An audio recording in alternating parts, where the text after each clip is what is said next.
আমার কথা শোনার জন্য আবারও আপনাদের ধন্যবাদ। বেগম খালেদা জিয়া, দেশনেত্রী খালেদা জিয়া, তার হাত ধরেই এই বাংলাদেশ এগিয়ে যাবে। তার হাত ধরেই বাংলাদেশ বিশ্বের দরবারে মাথা উঁচু করে দাঁড়াবে।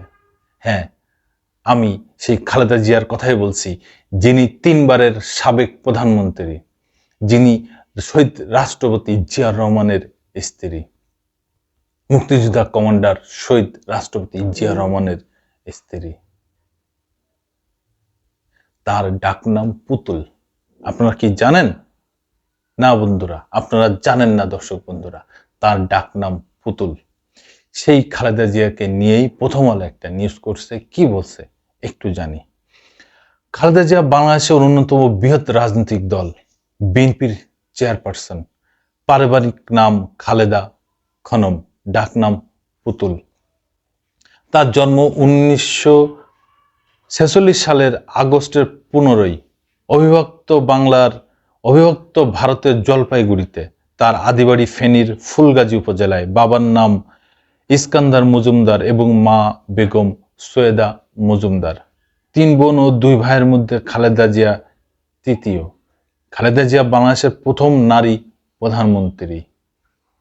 1991 সালে সাধারণ নির্বাচনে জয়ী হয়ে তার দল ক্ষমতায় আসে। ওই বছরই সংসদীয় সরকার পদ্ধতি প্রবর্তন হলে তিনি ওই 5ম সংসদে প্রধানমন্ত্রী হন। এরপর 1996 সালে 15 ফেব্রুয়ারি নির্বাচনের পর 1 মাসের জন্য 6ষ্ঠ সংসদের প্রধানমন্ত্রী ছিলেন। ওই বছরই 7ম জাতীয় সংসদ নির্বাচনে হেরে যায় খালেদা জিয়ার দল বিএনপি। তিনি হন প্রধান বিরোধী দলীয় নেতা। 2001 সালে আবার প্রধানমন্ত্রী হিসাবে এবং 2008 সালে নির্বাচনের পর বিরোধী দলীয় নেতা হন খালেদা জিয়া। 2014 সালে নির্বাচন বর্জন করে বিএনপি সংসদে প্রতিনিধিত্ব হারায়। এর আগে 2007 সালে তত্ত্বাবধায়ক সরকার এলে ওই বছরই 3রা সেপ্টেম্বর কারাবুদ্ধ হন তিনি। পরে 2008 সালের 11 সেপ্টেম্বর জামিনে মুক্তি পান। বর্তমানে BNP chairperson Khaleda Zia orphanage trust দুর্নীতি মামলায় 5 বছরের সাজাপ্রাপ্ত হলে পুরান ঢাকার নাজিমউদ্দিন রোডের কারাগারে থাকেন। 2018 সালের 8 ফেব্রুয়ারি কারাবন্দী হন তিনি। খালেদা জিয়া 1991 সাল থেকে 2008 সাল পর্যন্ত 4টি সংসদ নির্বাচনে দেশের বিভিন্ন জেলার 18টি সংসদীয় আসন থেকে নির্বাচন করে সবকটিতে জয়লাভ করে। উনি একমাত্র ব্যক্তি যে উনি হারেন নাই কখনো, সবকটা সংসদীয় আসনে উনি জয়লাভ করেন। যেভাবে রাজনীতিতে আসেন খালেদা জিয়া সাবেক সেনাপ্রধান ও রাষ্ট্রপতি জিয়াউর রহমানের স্ত্রী ছিলেন। 1981 সালে 30 এপ্রিল জিয়াউর রহমানের চট্টগ্রাম সার্কিট হাউসে কিছু সেনা সদস্য গুলিতে নিহত হন। স্বামীর মৃত্যুর পরই বিএনপির রাজনীতিতে যুক্ত হন। রাজনীতিতে আসার আগ পর্যন্ত খালেদা জিয়া একজন সাধারণ গৃহবধূ ছিলেন। খালেদা জিয়া 1982 সালের 3রা জানুয়ারি বিএনপিতে যোগ দেন। 1983 সালের মার্চ মাসে তিনি বিএনপির সিনিয়র ভাইস চেয়ারম্যান হন। 1983 সালের 1 এপ্রিল দলের বর্ধিত সভায় তিনি প্রথম বক্তৃতা করেন। বিচারপতি সাত্তার অসুস্থ হয়ে পড়লে তিনি দলের ভারপ্রাপ্ত চেয়ারপারসন হিসেবে দায়িত্ব পালন করেন। 1984 সালের 10 মে পার্টির চেয়ারপারসন নির্বাচিত হন। সেই থেকে এখন পর্যন্ত তিনি বিএনপির চেয়ারপারসনের হিসাবে দায়িত্ব পালন করছেন। 1983 সালে খালেদা জিয়ার নেতৃত্বে 7 দলীয় ঐক্যজোট গঠিত হয়। একই সময় এরশাদের সামরিক শাসনের বিরুদ্ধে আন্দোলন শুরু হয়।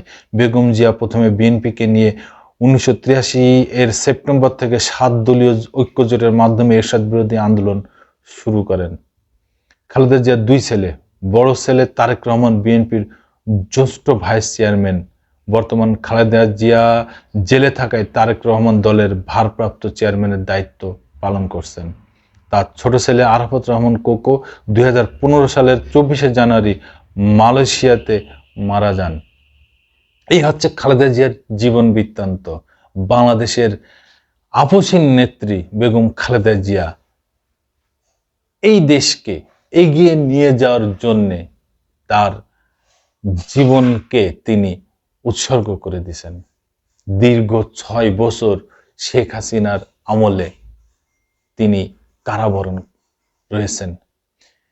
2024 সালের 5 আগস্ট যখন শেখ হাসিনা সরকারের গণ অভ্যুত্থানের মাধ্যমে পতন হয়, তারপরে রাষ্ট্রপতির বিশেষ ক্ষমায় তিনি মুক্ত হন এবং তিনি এখন স্বাধীন।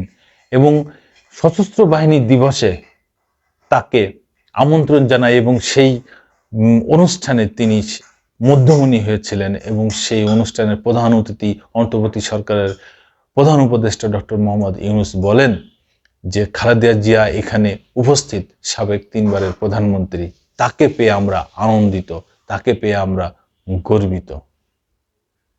ধন্যবাদ। আবার আসবো নতুন কোনো কথা নিয়ে, নতুন কোনো ঘটনা নিয়ে। আমি প্রিন্স।